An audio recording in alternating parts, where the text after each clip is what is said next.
against The Rock. The reason I say that was smart, you do it at the very beginning of the show and have The Rock at the very end simply because they didn't want Cena to look like he may have gotten The Rock better than The Rock would get him. So they made make sure it was fresh out of your mind before they did that. That was my opinion on that. But I thought Cena did a good job. I mean, he stayed on point. He didn't go personal. He didn't attack his kid. He didn't attack his wife.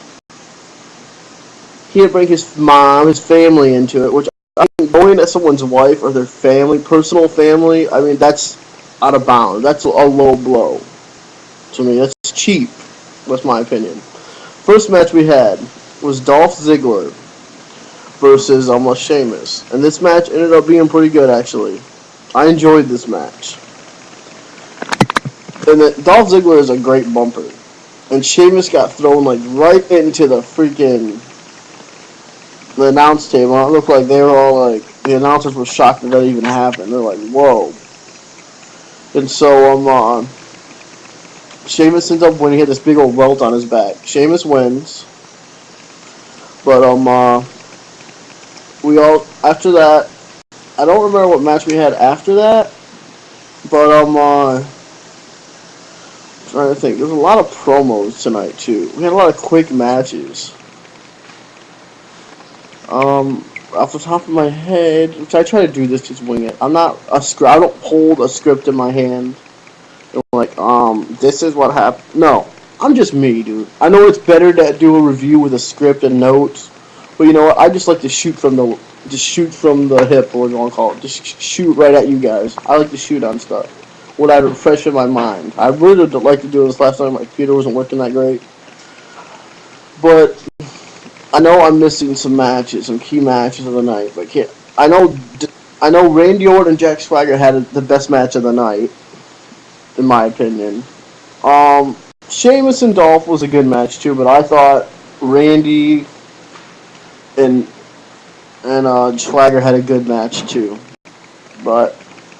And there was Jericho versus The Miz tonight as well. Yeah, I'm not missing any matches, but I feel like I am. There were some segments backstage with the guy from Psych and The Miz. And we had The Miz versus CM Punk. And of course CM Punk wins because The Miz continues to job to everybody. And it's funny, on Twitter yesterday for Raw, Kurt Angle sent a tweet to Mike The Miz saying, I think you deserve a match at Mania. So there you go. Hey, at least The Miz wasn't fired tonight. I mean, last time they were in Cleveland, he got fired and thrown out of the building. So good for The Miz, he still has a job. So, but after this match, Jericho's like, congratulations, Punk. You won. But I know a deep, dark secret. Which I already knew this because I followed CM Punk in Ring of Honor with his little group with Colt Cabana. Yeah, I knew about it, but it was low. To me, this is really low to do it like that. I mean, because, and CM Punk sent out a tweet last night right after Raw, saying, like, my family business is my family business. I mean, it's no one else's. I mean, it was already out on a storyline back in the day about CM Punk's dad and all that. In Ring of Honor, they used it as a story. Which, CM Punk never looked more vulnerable, in my opinion, than he ever has last night. Which I'm intrigued to check out most Extreme Wrestling on that. Here to see what Crystal and Connors had to say about the whole Jericho using that angle. Saying how his dad is a drunk and he's an alcoholic, that's why he'll never drink. Also, Daniel Bryan was interviewed in that match with Sheamus and Dolph, and I don't like the way they're going. It seems like they're going having Daniel Bryan be an abuser, which I'm not really a fan of this. I'm not a fan of that. It's like, because he tells AJ to shut up on SmackDown, which I thought was funny.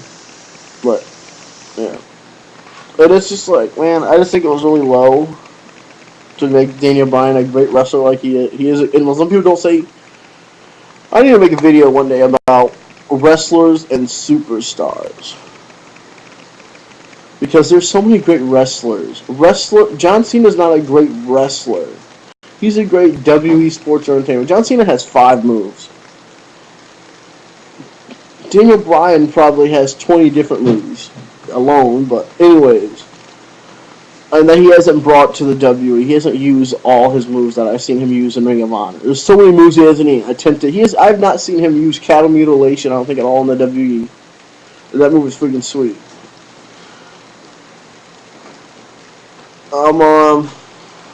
I don't think he started using the bell lock until he got to the WWE anyway, but whatever. Anyway, that's a different topic, sorry. But yeah, there's so many. I can't wait to hear what you guys have to say about this anyway. About CM Punk thing. So look forward to that. We do end up having. I'm trying to think if I'm missing a match. Oh yeah, wait. There was a handicap match. It was so stupid. It was Santino versus Mark Henry and David O'Tuna. You're welcome. This was stupid. Mark Henry killed him. I guess, like I put the video out, breaking news, board directors announced that there's going to be a 12-man tag, which, hey, good for them, because these are 12 guys who won't be on the pay-per-view otherwise. So I'm glad these guys are getting a shot at the pay-per-view. You have them start the show, 15, 20-minute match, and start the show.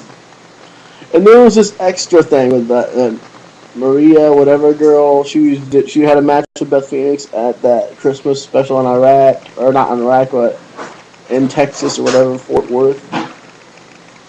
I'm intrigued by this because Beth did say, man, I'll go pay her a visit at Extra. So maybe they're going to work into where they have a match at WrestleMania. I mean, that would be interesting because she's not a horrible athlete. I mean, she looks pretty good in the ring.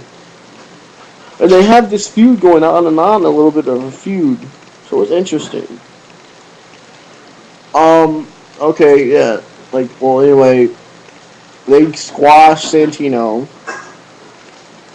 And then when they're beating up Santino, then here comes Kofi. Then here comes R-Truth, and they all get beat up.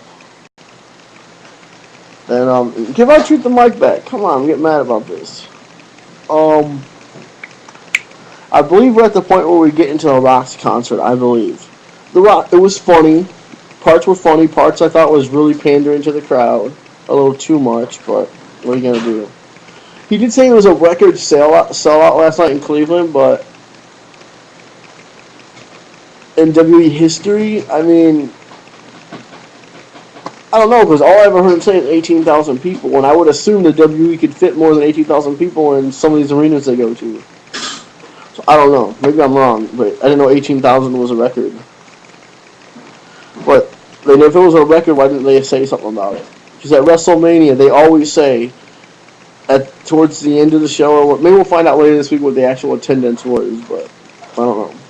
Because at WrestleMania, towards the middle of the end, they'll give you how many tickets they sold, which most of those tickets were sold because of the Rock concert. But anyways, the main event, the Rock's concert. This is what we got. Okay, the Rock started singing. He busted out his guitar. We started saying stuff about Cleveland rocks and John Cena sucks and all that. Cleveland rocks, John Cena sucks. Then he started doing this thing towards the end of it. It got funny and then it got stupid. And then he's like, this next song is for a special, special lady at home. It's for you, baby. And then he started saying, I love eating that pie and all that crap. And then he said, John Cena's mom. I'm like, his mom, really? But I gotta admit, me and my buddy, we did bust out laughing when he said that. We're like, dang, he got him. But to me, that's low, though. And he said something about his wife, which we saw last week towards the end of Raw, with Cena saying, this is my wife, my brother-in-law, my dad. And then he said something about John Cena was going close on Eve's thighs and slipping her the tongue. It must have slipped his mind he had a wife. I mean, to me, that kind of stuff is low and dirty. But guys, that's my review of Raw. Pass or fail. It was a pass. I enjoyed it. It was entertaining. I didn't like the way they did some of the stuff, but overall it was. I thought some of it was kind of cheesy and really cheap. used to take shots at people's personal life. But I am Bizarre 1000, and you are the YWC. As a white, whatever you are. I can't wait to check out Most Extremes review. So, guys, I will talk at you later. This is Bizarre 1000. I hope you guys have a great afternoon.